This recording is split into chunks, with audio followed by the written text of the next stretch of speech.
Boston Tea Party, 1773. Act 1, Scene 1, Shop in Boston, Massachusetts. View, 1773. John Hancock, welcome to my shop. What can I get for you today? You've got some beautiful things for me. And you know, I can sell you tea at a much lower price than anyone else. Yes, I heard that you've been picked to sell tea for the East India Tea Company. It's quite an honor, really. So you can sell tea at a much lower price than any American can? Yes, isn't it wonderful? But I must tell you, I'm surprised that more people aren't coming in to buy tea. Maybe they don't like King George telling them whom they can't buy from and whom they can. That's not true. They can buy tea from anyone they want to. It's just that the East India Tea Company can sell its tea for the very lowest price. Then there's the tax on tea. Some people might have problems with that. Some people might not like to buy tea that's been smuggled in. That's where all the American merchants do. Smuggling is against the law. The colonies are British, but we have no voice in the British government. We have no say over taxes or how they're spent. That's not my fault. You could stop selling tea for the East India Tea Company. You should stop causing trouble for merchants like me. I couldn't do that, but I could stop buying anything from merchants like you. Good day, sir. Scene 2. Outside the meeting house in Central Massachusetts. A week later. Please, we're here today to figure out the tea tax. Down with King George. No more taxes.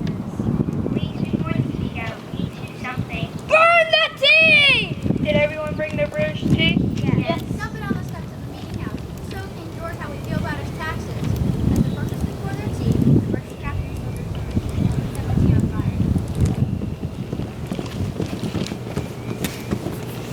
Ladies, what's going on here? What's all the noise about? We don't want your British tea. You know, that's perfectly good tea. What are you doing? Put out that fire escape. Put it out at once. Take back, Captain. We did buy this tea. Captain paid the tax on it. It is our tea. We can do what we want with it. It's not against a lot of our tea, Captain. Not yet, anyway. Go back to England, you redcoats. I wish I was back in. Leave the woman alone. Let them burn their tea. Just make sure their fire doesn't spread. It's too late. This fire is spreading all over the colony. Don't you worry. King George will put out your fire. Let him try. Act 2. Scene 1. Old South Church in Boston, December 16, 1773. These ships loaded with English tea sit in our harbor. We have said that we don't want the tea. We have said that these ships must sail back to England. With their tea. With their tea, Governor Hutchinson says the ships will stay here. We say that to him again, that the ships must leave our harbor. We also say that the British warships must also leave our harbor. We don't want their tea. We don't want their taxes. We don't want British soldiers in our home. Governor Hutchinson has left our town. We have our answer. Do we want their tea? No to the harbor. To the harbor. Let Governor Hutchinson and British try to fish the tea out of the harbor. Scene 2. Sarah and John Fulton's house in Boston. Later that night. Now, nobody takes any tea. Dump all of it overboard. Here, we'll rub clothes on your face and hands. Wrap yourself in these blankets. Do you think the British know what we're up to? Not a chance. Governor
started.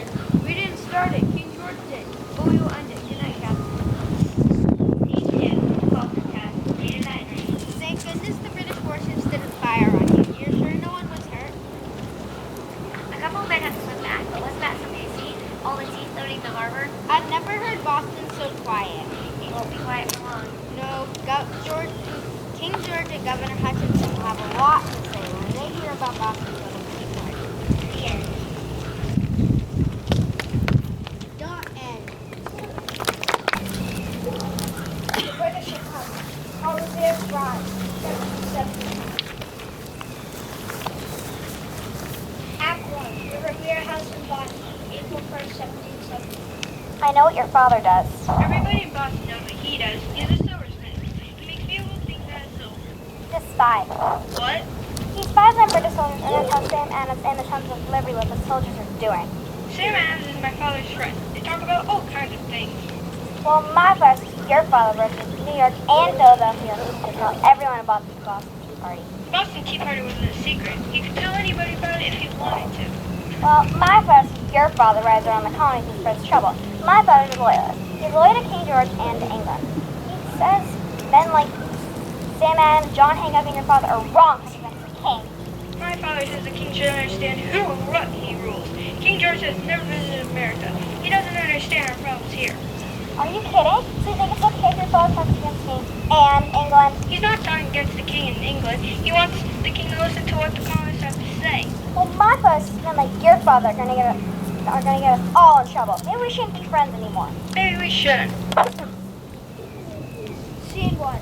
The Revere House. April 18th, 1775. Sarah and Jane Harrison still on Jane's father still got over the Tea Party. He lost almost 50%. That was a lot of money. I've told all the children that they may lose more friends. I haven't told them that they may be at war with England. Maybe it won't come to that. I hope it doesn't. Well, we got plenty of guns to cut our sword and conquer. You think Sam and John are safe in Lexington? If the British find them, will they really be sent to England to stand trial? King George wants to show everybody he's in charge here. I've started buying extra food and getting more stuff today. Come in, would you like some coffee? No time. The British are about to march to Lexington. We got Sam and John. We need to find out where the Lexington is conquered too. We need to use French and Lexington to conquer and warn everybody. Are the British marching up to Boston Neck, or are they going to row across the Charles River? We don't know yet. If it's by Boston Neck, King one lantern to Christ Church Tower. If it's by the river, King two lanterns. Be careful, Paul. The British know who you are. Act 3. Scene 1 across the Charles River in Charleston. A few hours ago. There are 2 lanterns hanging in the tower, Paul. The British are rowing across the Charles River. They won't be too far behind you. Fast horse. It's the only horse I've got, but he's fast enough. Good luck to you. Bring my horse back if you can. The British are coming. The British are coming. Get ready. Scene 2. Near Lexington. A few minutes later. Arm yourselves. The British are coming. Don't make all that noise! Noise. You'll have more noise than this before long. The British are coming. Well, why did you say so? The British are coming! The British are coming! Arm yourselves! The British are coming! Sam Adams and John Hancock are true.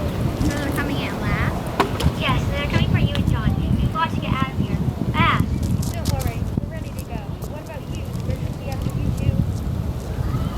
The British are coming. We know, John. Well, don't just stand there. Get a move on. After shaking hands, Sam and John leave. I came in a different way in case you didn't make it. I'm glad to see you did, though. The British don't look enough to conquer. Somebody's got to warn the Americans there. Well, let's go then. Revere and Dawes are off. They're soon joined by Dr. Samuel Prescott on horseback. The British are everywhere. They know that John and Sam left Lexington. We've still got a head start. We'll make it to Concord. If we run into the British, we can try and split up. That way, at least one of us will be able to make it to Concord.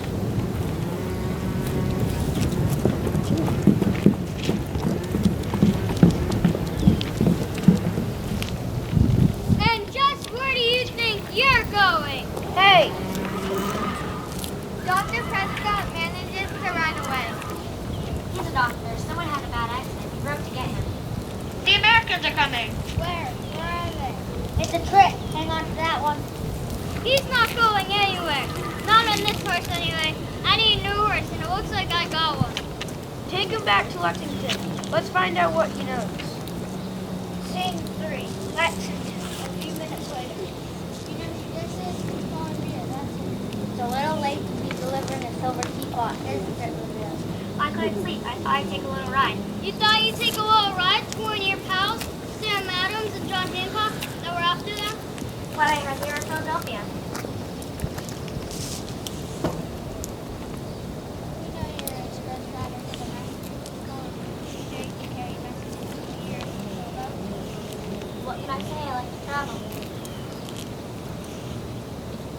You like to travel? Do you? I'd like to travel to England with Dad Fry the cruiser. But I haven't done anything wrong. What are you doing? Get to Concord now. The Americans are attacking us. So it started. Finally started.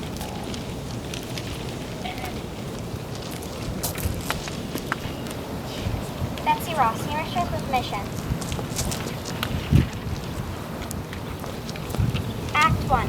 Philadelphia, Pennsylvania, 1825 at the home of Betsy Ross. Betsy Ross was born in 1752 and lived most of her life in the city of Philadelphia. She was an excellent seamstress and owned a sewing and upholstery shop for many years.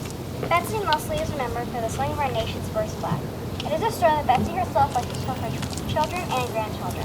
Tell us a story, Grandma Betsy. Yes, Grandma, a story. Certainly. What story would you like to hear? Tell the story about the flag. And the day you met George Washington.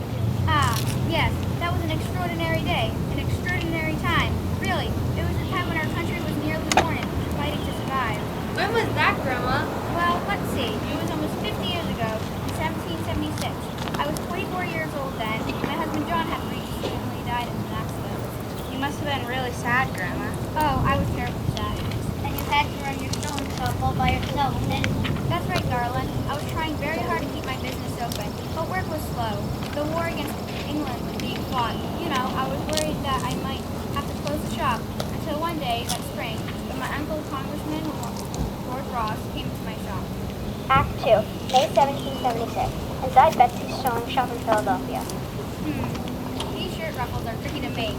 What's that commotion outside? George Ross, George Washington, and Robert Morris enter the shop. Good afternoon, Betsy. Why, Uncle, hello. Betsy, I'd like to introduce you to General George Washington, the Commander-in-Chief of our Continental Army, Robert Morris, my closest relative. Oh my, well, it's a great, great honor, sir, to meet you, General Washington. Sir, and you, Congressman Morris. Pleased to meet you, Miss Ross. How do you do? Miss Ross, I was terribly sorry to hear about the death of your husband. I know times must be hard for you right now, but we have a great favor to ask, and it must be kept secret. A secret? Well, I can certainly keep a secret. Good. Your uncle told me you were trustworthy. He also said you were the best seamstress in Philadelphia, so that's why we want you to make a flag. A flag? Yes, Miss Ross, a flag. Our 13 colonies have joined forces to fight a war for independence. Together we'll win the war, and together we'll form a new nation. And our new nation needs a symbol, a flag, to bring all of us together as Americans. Will you make it? I'm very honored to be asked, sir, but I don't know if I can. Don't worry about the money, Miss Ross. All you need. Oh, it's not the money, sir. It's just that I've never made a flag before. But if you wish, I can try. Good. Now take a look at this sketch I made. What do you think? Oh, that's a lovely flag, General, sir. It's very square. Well, yes, most flags are square, Miss Ross. Yes, I guess they are. But take a look at these stripes, General. Maybe they'd seem bolder and brighter if they were longer. Betsy, I'm sure the General doesn't want to hear. No, she has an interesting point. Longer stripes would look better. I like the idea of having 13 stars with stripes. Yes, I thought that would be nice. You know, one star and one stripe for each of the 13 colonies. But what about these stars, General? Do you think they would look nicer if they were arranged in a shape? I don't know, maybe something round? Maybe the stars should be in a circle. Yes, that might work. And what if these stars had 5 points instead of 6? I think 5-pointed stars look better. I think so too, but aren't 5-pointed stars harder to make? Actually, General, a 5-pointed star is very easy to make. It is? Oh yes, here, let me show you. Now watch. I'll make just one snip with the scissors. Now look. Amazing. Just one snip? Betsy, that's very nice, but I'm sure the journal has given a lot of thought to this design.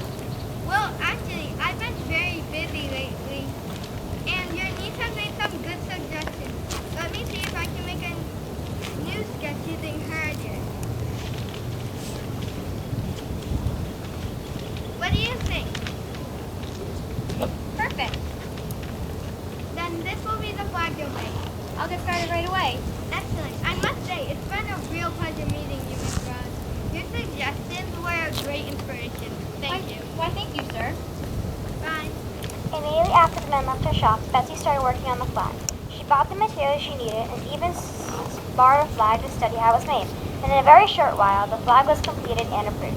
George Washington and the others liked it so much that Betsy received a contract to continue making flags for the government. Act 3, Philadelphia, Pennsylvania, 1825 at the home of Betsy Ross. And that was the beginning of my flag making business. Grandma, why is the flag a secret? Well, dear, those were dangerous times. We were at war. It would have been terrible if English had known about it. Are you a hero, Grandma? Well, dear, I've heard some say that so, but I feel like I was just doing my duty. Grandma, that's a great story. I'm going to tell it to my own children and grandchildren someday. That would be wonderful, darling. But promise me something. All of you, promise me that one day you will all be something special in your own lives. It doesn't have to be something big, but something meaningful. And then you'll have your very own story to tell your grandchildren. Will you try to do that? We will. Good. Now it's getting late, so let's say goodnight. Good night. The end. The story of Deborah Sampson. Scene 1. The main street of a small Massachusetts town, where 21-year-old Deborah Sampson is a school teacher. The year is 1782. Deborah is walking home from school when she meets a friend, Matthew Brown. He has just been sent home from the battle of the Revolutionary War. Good to see you. What happened? I found it moved to the second floor. I didn't want to go. Colonel Washington means all the men you forget. The things about maybe there's still plenty of fighting to be done. I just wish there was something I could do. Well, someone are hoping to be I don't want to help. I want to fight. fight. We are women, and women can't be soldiers. Why not? I'm strong and I can practice with any man. I love my country just as much. You haven't finished, Deborah. You're still a dreamer. Scene 2. Several months later near a campfire in a Continental Army camp. None of the other men around the campfire know it, but the young soldier who calls himself Robert Shirtliff is actually Deborah Sampson in disguise. Now listen carefully, men. The raid will begin at dawn. We will empty all of the food out of the British storehouse. There will be enough food to feed many hungry soldiers. Shirtless, you are the smallest of us. I want you to climb through the windows and pass the food out, but don't make any noise. You don't want to waste the British army. We'd better wash up now and get some sleep, Bobby. Tomorrow's a big day. I would skip washing up and just hit the hay. By now, it's Sarah's party anyway. It's just after dawn. The soldiers sneak up to the storehouse. Shirtliff climbs in the window and passes out the food. Suddenly, there's a shot. Martin falls. 2 British guards come out of the woods. Come out of there, Shirtless, hurry. Somebody grab Martin. Dead. Tommy Labor grabs his saddle. I'll lead his horse. As Shirtliff rides off, he is shot in the neck and the thigh, but he does not stop. Later that day, the soldier returns to camp. Any other man? No, doctor. But what about that leg of yours? No, doctor. Please. I'll just go back to my tent now. Very well, if you're sure. Alone in his tent, Shirtliff pulls out a knife and starts to cut the bullet out of his thigh. Afraid, Deborah. You might not let them find out that you're a woman. If you do, it will be the end. Scene 3. Several months later, in a hospital in Philadelphia.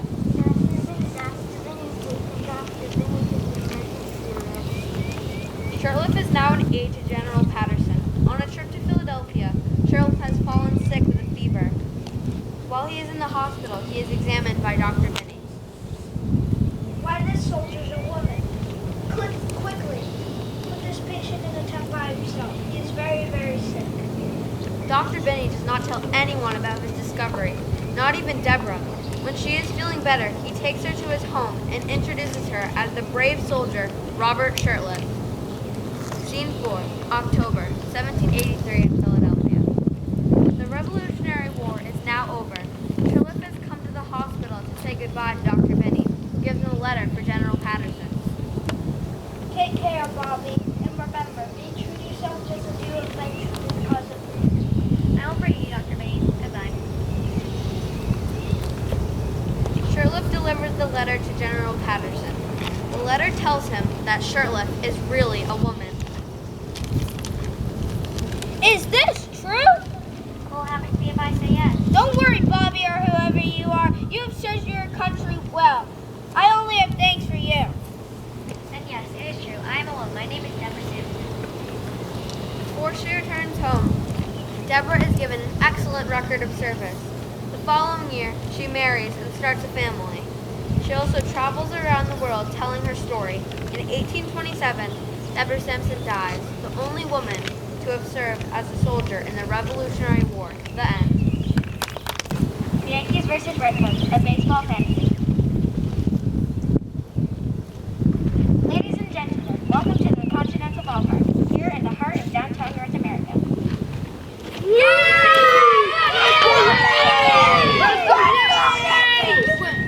I am your baseball commentator, Patrick Give Me Liberty Henry.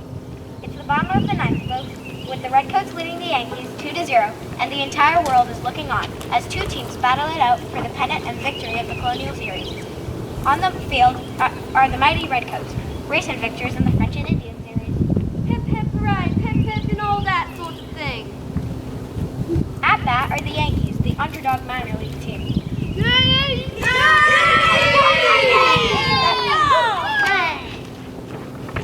In the field for the Redcoats are some fancy generals. At first base is General William Howe, a general nuisance. Second base is held down by General Richard Howe, a general bore.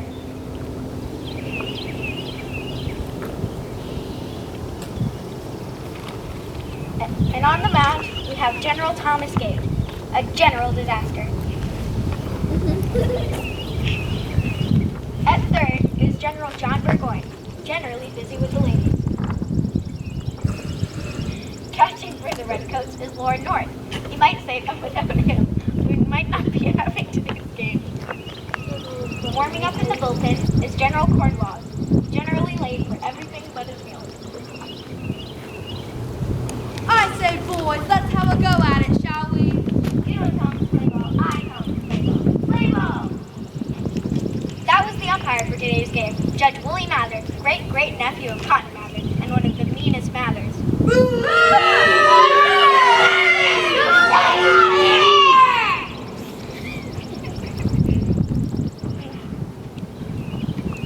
Cider, eat your good old American cider right. Cider, it'll curl your tongue and rot your stomach. What you want is nice British tea, hot tea right here.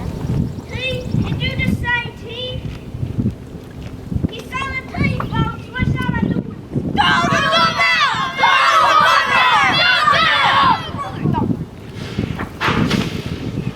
Egad, what a rhubarb over the tea. Uh-oh, the umpire looks mad. Are you wanting to play ball or not? You Yankees, I better shake the batter or forfeit the game.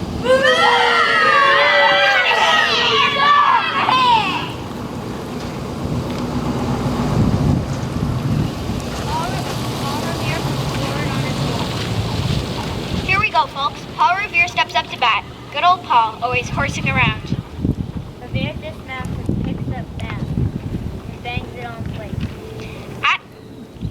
And now Gage winds up for the pitch. Gage winds up, throws. It's a fastball. Revere jumps onto the horse and runs to second. The British are coming. The British are coming. Revere sockoed a cannonball that whistled through the British lines. A two-bagger. Maybe the Yankees will get the 3 runs they need this inning. Washington steps up to plate. Here comes George Washington, and listen to those fans.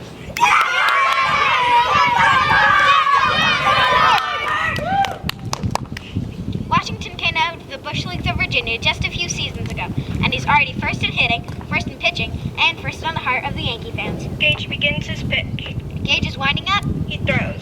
There it goes, a curve to Washington. Washington runs to first. It's a long, low hit across the Delaware. He's got the slide, folks. Hit the dirt, George. Revere runs to third as Washington slides into first. Say safe at first.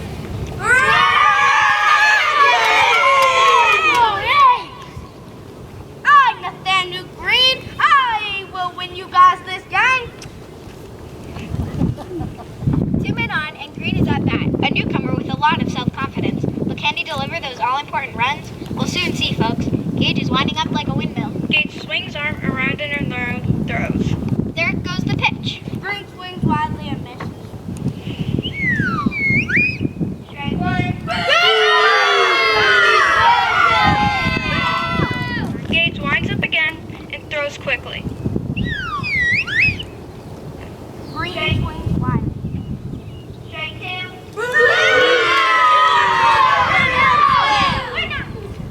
Gage gives a short windup and pitches fast. Green swings so wildly, whirls around, and falls down. Strike three.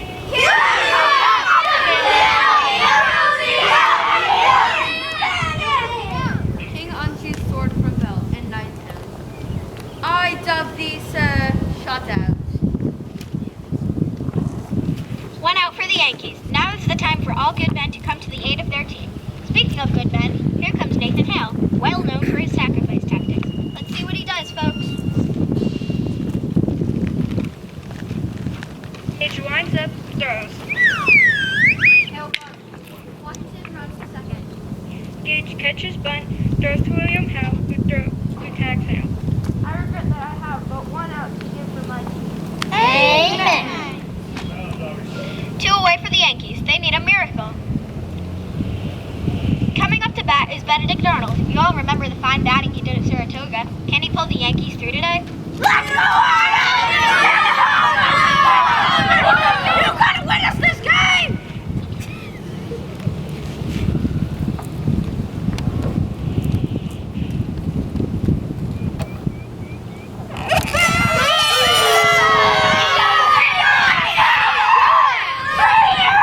Did you see that? Arnold has just traded himself to the British. Error. Shame on batting time. Well, I guess this game is just about over, folks. 2 outs and the British 2 up on the Yanks. Wait a minute, folks. Here's a pinch hitter. It's a Frenchman named Lafayette, traded in from Paris. That's me, do not fear, Lafayette is here. Lafayette!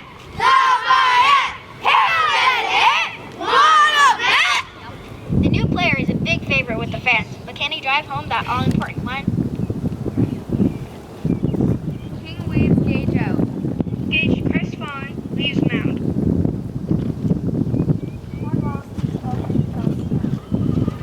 What's this? Action on the British side. Gage has fallen out of favor and Cornwallis is taking his place as a relief pitcher. Hip hip hooray. Pip pip and all that. Cornwallis, the other generals, go for a round of bounties. Cornwallis pitches up to Lafayette, who scrutinizes as the choker is mounted. And now, Cornwallis studies Lafayette. Cornwallis turns to mount. Lafayette follows him and looks above him. And Lafayette studies Cornwallis. Lafayette returns. Cornwallis winds up, and he winds up. At last, the windup of the windup.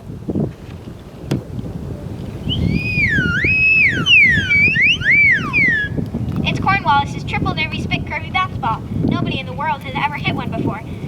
Lafayette is swinging, folks.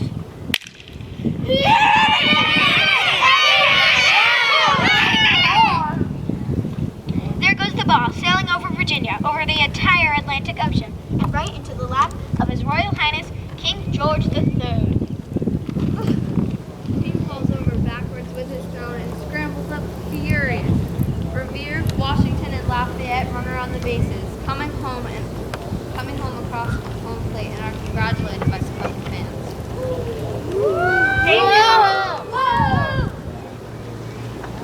They did it! Those hometown boys scored 3 runs on Lafayette's homer, winning the series and gaining that coveted Colonial pennant. I can't believe it, but you saw it with your own eyes, folks. It happened right here in the Continental Ballpark, in the heart of downtown North America. Red Cups, go home! Red Cups, go home! Red Cups, go home! Red Cups, go home! Red Cups! Foul! 'Tis a foul trick you play on us. You haven't had the last of us, you know.